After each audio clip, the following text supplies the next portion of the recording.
3 hours for this aircraft from the nearest airport. And the restriction was put in place per Alaska as an extra step to ensure safety and to allow them to conduct maintenance. As for the structures, I want to start by thanking Bob, who all of the media successfully outed. But Bob apparently was a star with all his students today. I really want to thank the community overall. I can't thank you enough. Every time the NTSB asks for help, every single time the community pulls through. And I just want to say thank you to everyone. I especially want to say thank you to Bob. I'm sure he was a hit at school today, so that's very exciting. We did go out at 7 a.m. this morning to retrieve the door plug. We are still looking for the bottom hinge fitting and a spring. It's a pretty large spring. The fitting is a green circular piece with a hole in it. It's not key to the investigation. This is not something that's key to us determining anything or ruling out anything. We're just fine. But it's always nice to have some of the pieces if you find it. And if anyone does, please call NTSB. Please email us at witness@ntsb.gov or contact local law enforcement. Again, I want to thank local law enforcement and the FBI for helping us also look throughout the early stages of our investigation. I will mention that community members also found today a plastic window frame and a headset and a headrest, and turned that into the NTSB. So we really appreciate that. Thank you. Now our structures team examined the right door plug. So the door plug on the left is what expelled the aircraft. They examined the right door plug in its installed position today and found no discrepancies. Everything was in place. Now, again, they examined it in the installed position. At some point, they may look at it in the position where you would conduct maintenance, which is 15 degrees down. That's still to come. Now, tomorrow, we also plan to do a 3D scan of the left opening and match it up to models and drawings to ensure that we're not missing anything. We're also going to send components and the door plug back to our lab in DC for further examination. Now, what we did want to provide to everyone today in real time is what broke. We are going to provide what broke. We cannot tell you at this time how or why. We do not have that information. We will have that information. It's going to take time, and we're going to have to analyze the components and the door plug in our lab to be able to figure out how this happened and why this happened. So I'm going to allow Clint Crookshanks to go through that. Again, Leonie and Clint are the specialists here, and I think it's important that you hear it directly from them so you get the right information. Thank you, Chair. I'd like to give another shout out to Bob. Without him, we wouldn't have this door plug and be able to examine it. So yay, Bob. As you all know, the 737-9 has the provisions for a cabin emergency exit door in the aft fuselage. However, on this particular airplane, there was no door installed in that location due to the passenger seating configuration of the airplane. Instead, there was a plug installed in that opening. That plug is retained in the opening when 12 stop pads on the door frame interface with 12 stop pins on the plug to prevent the door from blowing out of the fuselage. In order to install that plug into the fuselage, you rotate it up so that the door or the plug stop is above the door stop. It translates inboard and then down so the stops then engage. At that point, 4 stop bolts are installed in the mechanism to prevent that plug from translating upward, disengaging those stops. There's also a guide roller on each side, on the upper side of the plug, or on the upper side of the door frame that engages with a guide fitting on the plug to establish the location in the opening.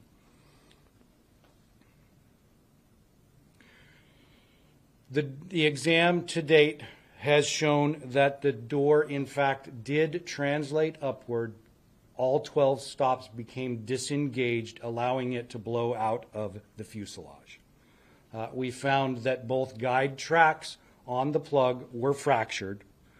We have not yet recovered the 4 bolts that restrain it from its vertical movement, and we have not yet determined if they existed there. That will be determined when we take the plug to our lab in Washington, D.C.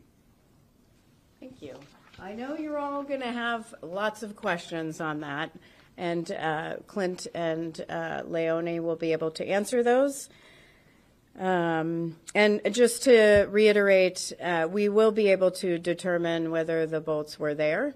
We can determine that based on witness marks in our lab with much greater capability. We have microscopes and other what is the word? Scientific equipment. It has been a long day to be able to evaluate help our team evaluate what they're seeing in the door plug.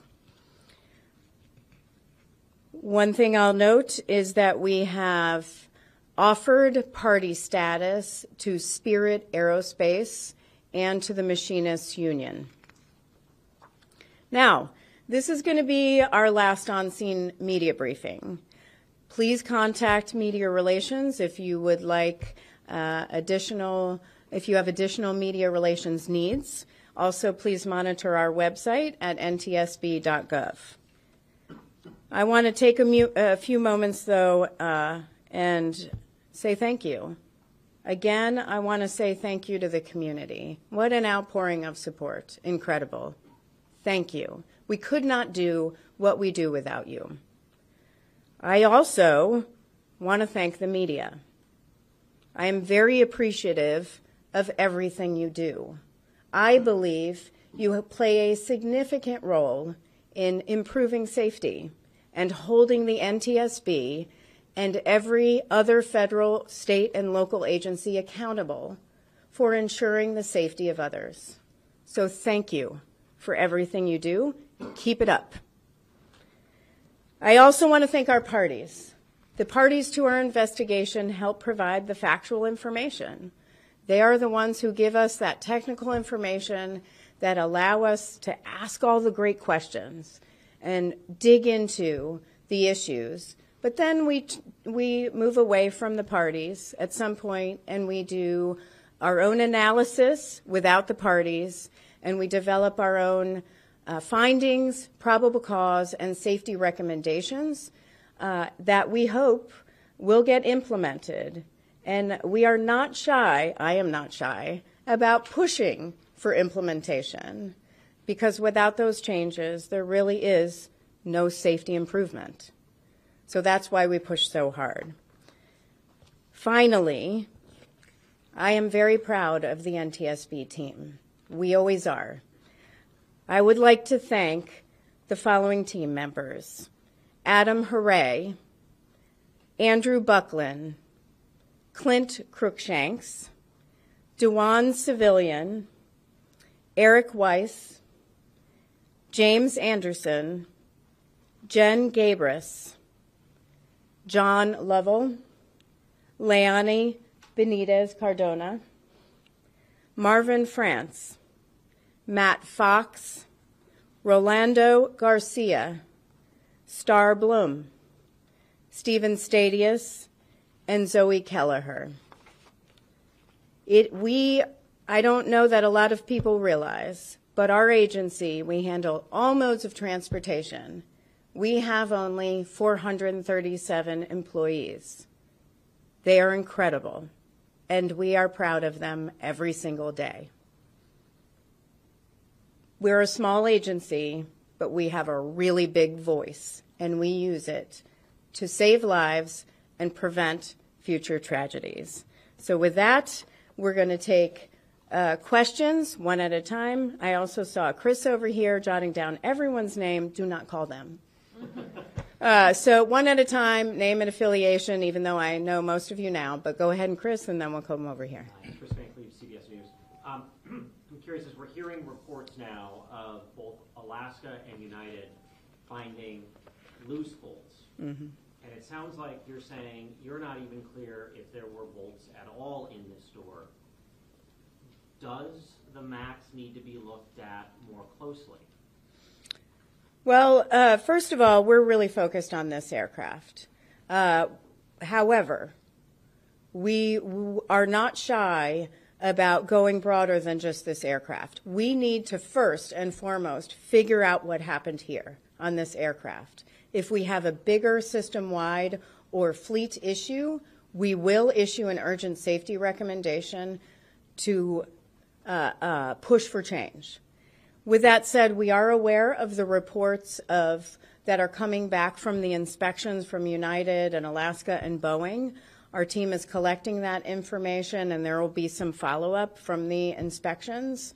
But right now, we're focused on this one, but we can go broader at any time. We don't have to finish the investigation to issue an urgent safety recommendation. We can do that anytime, and we have done that for entire fleets before. But quick follow-up. If you don't know if there were... You broke my one-question rule, but I will allow that. One question too far. If you don't know if there were bolts, and then both airlines are finding bolts that weren't tightened, if you can't trust the manufacturer to tighten those bolts, can you trust them to tighten all the other bolts in the airplane? Right now, we are focused on the evidence. The evidence tells a story. The components on this door plug tell a story. We have to follow the evidence and see where it takes us before we jump to any sort of conclusions. We cannot speculate. We never jump to conclusions, but we don't speculate. We deal only with facts, and we're going to have to look at this aircraft. But again, we will go broader if we need to. Claire, Associated Press, can you please explain again what exactly broke? Clint did a good job, maybe in more plain English, less technical, for those of us who aren't airplane experts. Just explain that, the interaction of the stop plugs and the locks and the bolts. Can you just explain that? Yeah, and I'm going to ask Clint to correct me at any point. There are two hinges on the bottom. Those hinges, and there are two roller fitting guides, roller guides. The purpose of the hinges and those guides are to get the door onto the aircraft and to allow it to move outward for maintenance, that outward for 15 degrees. It is the two guides on the top that broke. Those have two bolts in them. We don't know if there were bolts there or if they are just missing and departed when the door plug departed. But it's those two at the top. The bottom hinges were also missing those bolts. So we can't make we don't know if they were there or if, again, they came out during the violent explosive decompression event. And are those rollers a part of the door or on the actual fuselage? It's on the door plug. They're on the, nope, I'm going to just turn it over at this point. Move on. So the guide rollers are installed on the fuselage. The guide roller tracks are installed on the plug. We found the guide roller tracks were fractured.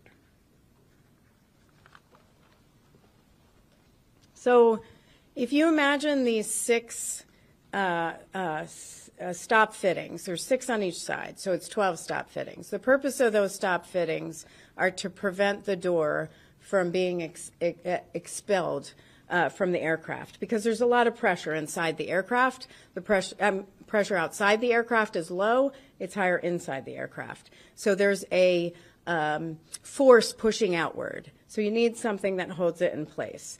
These 6 stop fittings, there's 6 of them on the door plug and 6 of them on the frame, the door frame. Mm-hmm. They match each other. So if you imagine high-fiving somebody, they're hitting each other, preventing that door from coming outward. In order to put the door in place, if you put it just right in place, it would hit those stop fittings. You couldn't get it in place. So what you have to do, it has to go upwards, go on the hinge, and then go in. And when you are doing maintenance or inspection, it also comes up and comes out. So that's what we're talking about. Yes, and then here. Can you tell us how many of the planes on United planes had the loose bolts, and whether there are any other issues on those planes other than loose bolts? I don't have we don't have information on how many of the question is on how many of the United planes had loose bolts. We don't have that information. FAA should have that information, as this is part of their airworthiness directive. They would gather the overall amounts. And were there other issues besides loose bolts that you know of? Are there other issues besides the bolts that we know of? We have only heard reports of the bolts, but we're not aware of the extent to what they found. Yeah, here and there. The doors are with the Oregonian. So with the fractured components, would those have been for certain fractured prior to the disconnection, or could the event have caused those fractures? I'm going to allow you to answer that one. Repeat the question, though. The fractures that you found, were they contributing to this incident or a result of the incident? The question is, were the fractures we found contributing to the incident or as a result? Based on our examination so far, the door translated up and disengaged from the stops, which then fractured the fitting. So it was after it disengaged from the stops. So then it doesn't necessarily explain what? Correct. Here and then here. Deborah Bloom with Reuters. The FAA warned airlines in August against using the engine's de-icing system on Boeing MAX planes, specifically in dry air conditions, for more than 5 minutes. They said that it could cause the composite inlet surrounding the engine to break off and hit a window or door and cause decompression. On Friday, around the 5 p.m. hour when the incident occurred, it wasn't raining, and the passengers we interviewed told us that they were delayed from takeoff by 20 minutes because the plane was being de-iced. What are we to make of this, and was there any damage to the door or the plane itself that would indicate that the de-icing system could have played a role in the decompression? Want to address that? Sure. You have relayed a very elaborate scenario, which there is no evidence to support at all. De-icing is a procedure that is done routinely during the winter periods, and there are no indications that is contributory in any way to this event. Thank you. Yes. You talked about, Captain Cook, KGW News, you talked about interviewing the flight attendants. Could you elaborate on if and when you interviewed the pilots and what that produced? The question was on what came of the interviews of the pilots. So for the captain and the first officer, they described a very loud environment, chaotic. At the time, they heard a bang, and then some pressure changes in their ears. They mentioned that the door had flown open at the same time. A flight attendant had attempted to close it a few times, eventually succeeded in that. The one of their checklists, their laminated checklist, flew out the door. when the door also opened. They described it as very loud, windy at the time, and they had trouble communicating. They had trouble hearing each other. They had trouble hearing air traffic control, and they had trouble communicating throughout the event. I will say, once again, excellent job by the entire flight crew, those in the cockpit and those in the cabin, and also air traffic control. Here and here. Just have a follow-up on my previous question. So just to confirm I'm understanding correctly, those 12 lock points you described, Stop fittings. those were not locked in, and because of that, the door plug shifted upward? No. So the stop fittings, so the question is on the stop fittings and their role. So the stop fittings, there's no locking mechanism on them. Again, it's like saying a high five to somebody. They're pressing against each other, or really it's pressing from inside the cabin outward. But it's essentially holding the door in place. The upward motion is one that is needed in order to get the door in place on installation and to move the door outward when 15 degrees during inspection and maintenance. Did you want to add anything to that? Are you good? Yeah, I think so. So if the door is bolted in, it should not move up. It should not move up. If the door is bolted in, bolted in, though, is an interesting term. The roller guides and the bolts on the bottom for the hinges they're not for, essentially holding the door in. They are designed for maintenance and for installing the door. It's the stop fittings that are designed to keep the door in place. So the bolts don't keep the door in place? No. Then what is the significance of it if they're missing? The four bolts in the mechanisms prevent the door from translating upwards. So if the bolts are there, the door doesn't move up, which means it doesn't fly off. Yes, by design, if the bolts are there, it prevents the door from translating upwards and disengaging from the stop fittings. And flying off the plane. Okay. However, the bolts can break or any number of things which we have to look at. So when you put the door in, when you install the door, or you're doing maintenance or an inspection, you need movement. But when you're not doing that, you need those bolts so there's no movement upwards. If you didn't allow the door to move upward, you could never get the door out. So the bolts hold the door in its upright and locked position, so to speak. Yes. Such that it doesn't move in a way that could have it exit the aircraft unexpectedly in flight. Are you okay with that? Yes. Okay. So like you were saying earlier that the stop fittings aren't what prevent it necessarily, like it's like a high five you described. Yes. So the bolts prevent it from like un-high-fiving. No. So the I think I get it. so here, put your we're gonna high five right here. Here's a stop fitting. There's 12 of these, right? Okay, great. This is our moment, John. If you want to open this door, you can't if this is pushing. So if you want to install the door, or if you want to do maintenance and rotate it outward, or push it outward, you can't do it in this position. You have to come up and then bypass those stop fittings in order to come down. Understood? Okay. We did have a question.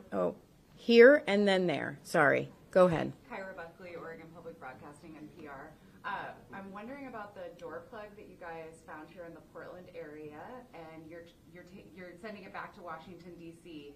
I'm wondering how it's getting sent back to D.C. to kind of preserve, so you guys can look at it? And then also about how long do you expect the investigation into the why and how should take? I'm going to ask Clint to address that. So the plug will be crated and shipped along with some other parts that we are retrieving from the airplane to our lab in Washington, D.C., and we will set up a time to look at those parts that is convenient for our staff and for the parties to the investigation. Shipped by plane? Don't know. Okay. Probably too large to go by plane, but don't know yet. And any idea how long the investigation might take? Our investigations can take anywhere from a year to 18 months. Now over here. Claire Michael, ABC. Wondering if with the more widespread bolt issue that we're seeing, is there any indication how those bolts are coming loose, if it's engineering or torque or something else? And how can we be sure that they won't come loose again when those planes are cleared to go back in the sky? The question is on the bolts and some of the reports from United and Alaska and Boeing of loose bolts and the extent of that and how you can be assured going forward that that won't expand or happen again. That is something that is, it's a great question for the Federal Aviation Administration. They are really spearheading efforts to inspect these planes and working with Boeing and the operators on how the inspections will be performed and learning what repairs will be made. So that's something that I would direct folks to the FAA for. Last question? So just to be sure. One quick follow-up on this, actually, on the inspect and clear process. I want to see what The NTSB, do you feel comfortable at this point that you know enough about this accident that you feel comfortable the MAX 9 fleet can fly again? I know that you're just looking at this plane right now, but based on what you know now. Yeah, for the MAX 9 fleet, that's a decision for the regulator, for the Federal Aviation Administration. The NTSB does not ground fleets. That's something that the regulator is responsible for.